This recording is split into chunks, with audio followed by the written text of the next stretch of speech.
नमस्कार. आपण पाहत आहात जस्ट कॉल मी न्यूज 24 सोलापूर. नेते हरले, जनता जिंकली. अखेर जनतेनेच जागा दाखवली. लोकसभेच्या निवडणुका सुरू झाल्या त्या 5 टप्प्यामध्ये प्रत्येक जिल्ह्यामध्ये झाल्या. त्याचप्रमाणे सोलापुरामध्ये सुद्धा 7 मे रोजी लोकसभेचं मतदान झालं.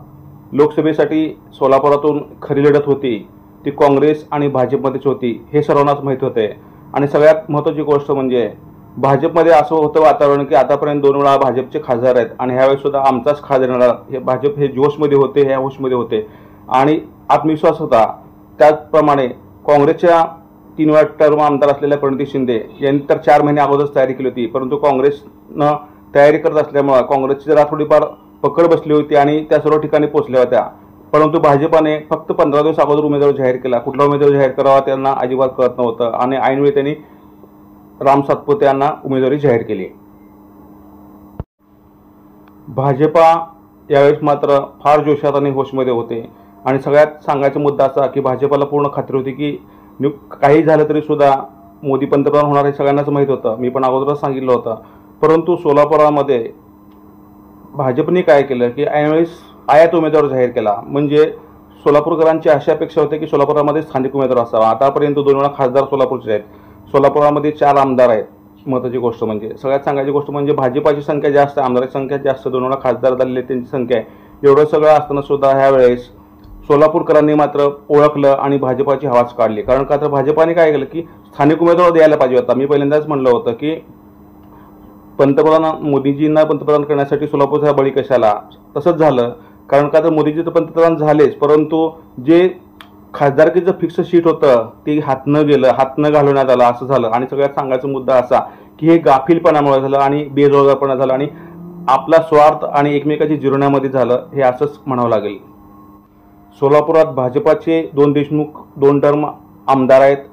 त्यानंतर परवाच अक्कलकोटमध्ये सचिन कल्याण शेट्टी ते पण आमदार आहेत. त्यानंतर रणजितसिंह निंबाळकर हे पण खासदार आहेत. आणि महत्त्वाची गोष्ट म्हणजे जय सिद्धेश्वर स्वामी हे पण भाजपाचे 2 खासदार झालेले परवा, पण ते बोगस सर्टिफिकेट आरक्षणामध्ये 5 वर्ष त्यांची त्यामध्येच गेले. आणि सगळ्यात महत्त्वाची गोष्ट म्हणजे की विकास महत्त्वाचा होता आणि ह्या निवडणुकीमध्ये विकासाबद्दल काहीतरी चर्चा होणं गरजेचं, परंतु दोन्ही युवा उमेदवार असल्याने ते कुठलाच महत्त्वाचा मुद्दा मांडू शकले नाहीत. परंतु निवडणूक झाली आणि महत्त्वाची गोष्ट म्हणजे निवडणुकीमध्ये भाजपा यायला पाहिजे होते असं सगळ्यांना वाटत असताना सुद्धा धक्कादायक असा निकाल लागला आणि आमदार प्रणिती शिंदे ह्या निवडून आल्या आणि खासदार म्हणून त्या निवडून आल्या. सगळ्यात महत्त्वाची गोष्ट सांगायची अशी की भाजप एवढं सगळी संख्या असताना सुद्धा भाजपा सत्तेपासून दूर कसं काय झाला ही सगळ्यात मोठी चिंतनाची बाब आहे. आणि सगळ्यात महत्त्वाची गोष्ट म्हणजे ह्यामध्ये ते गद्दार कोण फुटी झाली. मध्ये परवा एकतर भाजपाने माळशिरसचे आमदार राम सातपुते यांना उमेदवारी दिली, त्यामध्ये पहिला खटका इथंच मोकळा झाला. म्हणजे महत्त्वाची गोष्ट म्हणजे इथंच सोलापूरकर नाराज झाले, कारण का तर सोलापूरकरांना स्थानिक उमेदवार पाहिजे होता. आणि सगळ्यात महत्त्वाची गोष्ट म्हणजे परवाच राम सातपुते यांच्या निकटवर्ती अशी सूत्रांनी माहिती दिली होती, चर्चा पण झाली, सगळीकडे व्हायरल पण अशी झाली की जो निधी असतो बूथसाठी निधी दिला जातो तो निधी बूथ वाईज वाटप व्यवस्थित झाला नाही, हे एक झालं. आणि त्यानंतर परवा काँग्रेसचा कृतज्ञता मेळावा होता. त्या मेळाव्यामध्ये ज्येष्ठ नेते सुशीलकुमार शिंदे असं म्हणाले की भाजपाच्या 2 नेत्यांनीच आम्हाला खूप मोठी मदत केली, त्यांचं मी नाव सांगू शकत नाही, त्यामुळे आमचा विजय निश्चित झाला, त्यांचे मी आभार मानतो असं ते म्हणाले. धक्कादायकने असं वक्तव्य केलं आणि सगळ्या राजकीय वर्तुळात जास्तच खळबळ माजली. म्हणजे सगळ्यात महत्त्वाची गोष्ट म्हणजे हे एवढं भाजपाचे एवढे आमदार असताना, मागे 2 टर्म खासदार असताना सुद्धा ह्यावेळेस भाजपात सीट कसं काय पडलं, ह्याला जबाबदार कोण, ही सगळ्यात मोठी चिंतनाची आणि विचार करण्याची गोष्ट आहे. निवडणूक सुरू झाली तेव्हा भाजपाकडून राम सातपुते खासदारकीला उभे राहिले, आमदार प्रणिती शिंदे या खासदारकीसाठी काँग्रेसकडून उभ्या राहिल्या. परंतु दोन्ही युवा उमेदवार असल्यामुळं ह्यांच्याकडे ठोस असा मुद्दा कुठलाच नव्हता.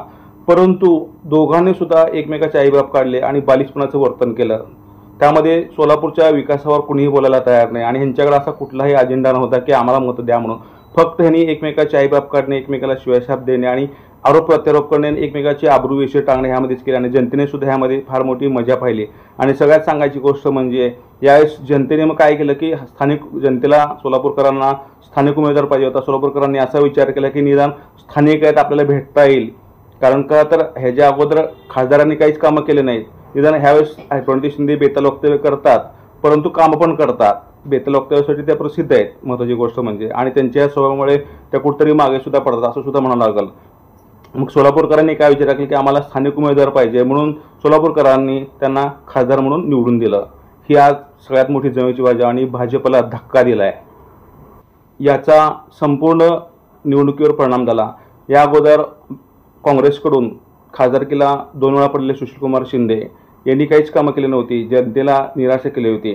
त्यामुळे जनता पण ह्यावेळेस फार वैतागली होती. कारण का तर केंद्रामध्ये सत्ता भाजपाची आहे, राज्यात सत्ता भाजपाची आहे आता सध्या.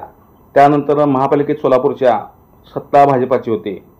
एवढं सगळं असताना सर्व सोलापूरकरांना अजूनही 6 दिवसाआड पाणी पुरवठा होत आहे. म्हणजे सगळ्यात महत्त्वाची गोष्ट म्हणजे जीवनासाठी आवश्यक असणारे घटक म्हणजे सगळ्यात महत्त्वाचं म्हणजे पाणी हे जीवन आहे. हे ह्यांना अजून आमच्या नेत्यांना कळलं नाही. कारण का तर ह्या नेत्यांनी, भाजपाच्या नेत्यांनी काय केलं की अंतर्गत गटबाजी आणि एकमेकाची जिरवण्यामध्ये हे शीट पडलं असंच म्हणावं लागेल. आणि आरोप प्रत्यारोप केले ह्यांच्या अंतर्गत वादामुळं आणि जोश मी होश खो बैठे असं झालं. आणि सगळ्यात ह्याचा परिणाम निवडणुकीवर झाला. आणि धक्कादायक सोलापुरात असा निकाल लागला की सोलापुरामध्ये भाजपाचं शीट अक्षरशः पडलं. म्हणजे ही नामुष्की झाली. मग ह्याच्यामध्ये अंतर्गत काय झालं हे नंतर हळूहळू बाहेर येत गेलं. मग परत कुणी काय केलं, कुणी काय आरोप केले, प्रत्यारोप केले.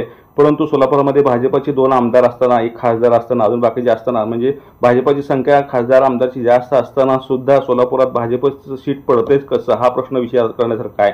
आणि ह्यामध्ये मग नंतर मग किती खोकेबाजी झाली. कारण का तर परवाच सुशीलकुमार शिंदे ज्येष्ठ नेते यांनी असं म्हणलं होतं की भाजपाच्या काही नेत्यांनी आम्हाला मदत केली त्यामुळे तर आमचा विजय झाला असं म्हणलं. त्यामुळे मग ह्यामध्ये किती अंतर्गत वाटाघाटी झाली, किती अंतर्गत खोक्याची देवाणघेवाण झाली, हा एक फार मोठा गहन प्रश्न आहे. त्याचं उत्तर आपल्याला शोधावं लागेल. म्हणजे यामुळे असं दिसतं की पक्षनिष्ठावर काही नाही, सत्तेसाठी आणि खुर्चीसाठी हे स्वार्थी लोक एकमेकाच्या आरोप प्रत्यारोप करतील, नंतर एकमेकाच्या गळ्यात गळे घालून फिरतील. परंतु ह्यामध्ये जनतेचा काय, सोलापूरचा विकास काही झालेला नाही, कुणीच केला नाही. सगळ्यात महत्त्वाची गोष्ट म्हणजे सोलापूरचा विकास होणं गरजेचं होतं, पण सोलापूरच्या विकासाकडे कुणीही लक्ष दिलेलं नाही आहे. अगोदरच पंतप्रधान नरेंद्र मोदींनी घोषणा केली होती की आपकी बार 400 पार, परंतु यावेळेस आपकी बार 400 पार झाले नाही. परंतु सोलापुरात पेट्रोल मात्र 104 पार आहे. सगळ्यात महत्त्वाची गोष्ट म्हणजे सोलापूरचा विकास काय झाला नाही, पाणी पुरवठा नाही, रस्ते व्यवस्था नाही, विमानसेवा नाही आहे सोलापुरामध्ये. म्हणजे नेते मंडळांनी फक्त स्वतःचा स्वार्थ साधलेला आहे आणि स्वतःचा विकास करण्यामध्ये जास्त लक्ष दिलं आहे. म्हणजे सोलापूरचा विकास नाही, अजूनही सोलापूर भागाच आहे. म्हणजे सोलापुरामध्ये एवढं संख्याबळ असताना सुद्धा सोलापूरचा विकास होत नाही. कारण का त्यामध्ये भाजपाला ह्यावेळेस अंतर्गत गटबाजी भोवलेली आहे. आणि भाजपाने सुद्धा यावेळेस असं केलं होतं की भाजपामध्ये असं वातावरण निर्माण झालं ह्यावेळेस की कुणालाही पक्षामध्ये घेतलं. महत्त्वाची गोष्ट मी सगळ्यात सांगायची गोष्ट म्हणजे जे अजितदादा होते त्यांच्यावर जलसिंचन घोटाळ्याचा आरोप होता, त्यांच्या विरोधात देवेंद्र फडणवीस आता उपमुख्यमंत्री आहेत, उपमुख्यमंत्री त्यांनी काय केलं होतं की त्यांच्या विरोधात अगोदर खूप आरोप केले होते. विरोधात असताना ठाकरे सरकारमध्ये असताना त्यांच्यावर म्हणजे आरोप केले होते, त्यानंतर त्यांना परवा पक्षामध्ये घेतलं. त्यानंतर दुसरी गोष्ट म्हणजे आदर्श घोटाळा प्रकरण अशोक चव्हाण आरोप आहेत, त्यांना सुद्धा भाजपमध्ये घेतलं. त्यामुळे मग लोकांच्या पण असं लक्षात आलं की सत्तेसाठी आणि खुर्चीसाठी तुम्ही काही करू शकता. परवा तुम्ही विरोधक होते आणि आज तुम्ही एकत्र येताय, म्हणजे सत्तेसाठी आणि खुर्चीसाठी तुम्ही कुठल्या थराला जाऊ शकता हे लोकांना सुद्धा आता कळून चुकलंय की हे नेते मंडळी फक्त नेते मात्र तेच आहेत, पक्ष त्यांची वेगवेगळे जरी असले तरी सुद्धा सगळे एकाच माळेची मणी, हे सर्व जनतेला सुद्धा आता कळून चुकलेलं आहे. म्हणून जनतेने सुद्धा ह्यावेळेस ठरवलं की आता आपण काही केलं तरी ह्यांना जागा दाखवायची. आमदार प्रणिती शिंदे आता खासदार आहेत, त्यांचं अभिनंदन. सगळ्यात महत्त्वाची गोष्ट म्हणजे ते बेताल वक्तव्य करतात, परंतु त्यांचं काम आहे त्यामध्ये एक जमेची बाजू आहे. कारण का तर बेताल वक्तव्य करतात म्हणजे त्याचं उदाहरण जर द्यायचं झालं तर मध्ये एकदा पालकमंत्री सोलापूरात आले चंद्रकांतदादा पाटील, त्यांच्या विरोधात बोलताना त्यांनी मीडियावर सगळीकडे चर्चा झाली की चंपा नावाचा उल्लेख केला होता. म्हणजे हे वडीलधारे आहेत, म्हणजे ह्यांना हे सुद्धा कळायला पाहिजे होतं की आपण कोण आहोत आणि ते आपले वडीलधारे आहेत, पक्ष कुठल्या का असाना. आणि पालकमंत्री हे पद फार महत्त्वाचं असतं, खासदाराच्या लेवल त्यापेक्षाही मोठं पद असतं पालकमंत्री, म्हणजे जिल्ह्याचे पालकमंत्री असतात.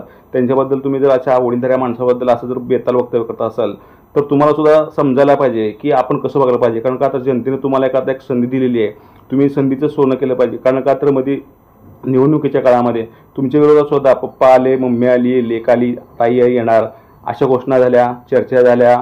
त्यानंतर त्याच्या हास्याचं रूपांतर झालं. खूप नेटकऱ्याने सुद्धा सोशल मीडियावर इकडं तिकडं बऱ्याचशा चर्चा झाल्या. परंतु जनतेने तुम्हाला एक आता संधी दिलेली आहे. निदान तुम्ही जसं म्हणला की लेक आली आहे, लेकीने पराभवाचा वचपा काढला, बरोबर आहे, तुमचं अभिनंदन, खूप छान मस्त. परंतु ह्यानंतर तुम्हाला जनतेनं संधी दिली आहे, तुम्ही त्या संधीचं सोनं केलं पाहिजे. सोलापूरकरांनी तुमच्या वडिलांना फार मोठं केलं होतं, त्यांच्याकडून सोलापूरकरांच्या फार अपेक्षा होत्या, परंतु तुमच्या वडिलांनी कुठल्या त्या अपेक्षा पूर्ण केल्या नाहीत, अपेक्षा भंग केल्या. त्यामुळे ते मागे पडले होते. परंतु तुम्हाला आता जनतेनं पुन्हा एकदा संधी दिली आहे.